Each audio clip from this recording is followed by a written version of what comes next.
চট্টগ্রামের হয়ে মাঠে ফিরছেন তামিম ইকবাল খান। ব্যাট হাতে খান সাহেবের ফেরার কথা নিশ্চিত করেছেন আকরাম খান। তবে শুধু তামিম নয়, আবারও বলে ব্যাটের লড়াইয়ে নামতে যাচ্ছেন মুশি রিয়াদরাও। টি-20 ফরম্যাট দিয়ে একই টুর্নামেন্টে দেখা যাচ্ছে পঞ্চ পাণ্ডবের এই তিন তারকাকে। এনসিএল টি-20তে তিন অভিজ্ঞর খেলা নিয়ে আরও শুনুন প্রতিবেদনে। মার্চ মাসে ঢাকা প্রিমিয়ার লিগের এক ম্যাচ চলাকালে হৃদরোগে আক্রান্ত হয়ে সবাইকে চিন্তায় ফেলে দিয়েছিল তামিম ইকবাল। অনেকেই ধরেই নিয়েছিল হয়তো এখানেই শেষ তার ক্রিকেট অধ্যায়, কিন্তু না, ব্যাট হাতে আবারও মাঠে ফিরছেন দেশের সাবেক অধিনায়ক। জাতীয় ক্রিকেট লিগ এনসিএল দিয়েই ফিরছেন এই বাঁহাতি ওপেনার।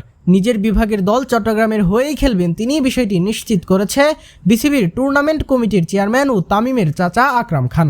শুধু তামিম নন, এনসিএল এর আগ্রহের কেন্দ্রবিন্দুতে আছে আরও দুই অভিজ্ঞ তারকা মুশফিকুর রহিম ও মাহমুদুল্লাহ রিয়াদ। রাজশাহীর খেলোয়াড় মুশফিক খেলতে চান সিলেটের হয়ে, ইতিমধ্যে দলটির সঙ্গে যোগাযোগও করেছেন তিনি। রিয়াদের বিষয়ে এখনও আনুষ্ঠানিক কিছু না জানালেও আশাবাদী আকরাম খান। তার ভাষায়, আশা করছি তিনজনই খেলবে, তামিম, মুশফিক ও রিয়াদ। তামিম চট্টগ্রামের সঙ্গে কথা বলেছে, সে খেলবে। মুশফিক সিলেটকে অনুরোধ করেছে, সে সম্ভবত সিলেটের হয়েই খেলবে। রিয়াদ ওর ব্যাপারে এখনও কিছু বলেননি, তবে আমরা আশা করছি সেও খেলবে। অন্যদিকে এবারের এনসিএল হচ্ছে না ঢাকা বা চিটাগাংয়ের কোনো মাঠে। এনসিএল এর এই আসর হবে সিলেট, বগুড়া এবং রাজশাহীতে।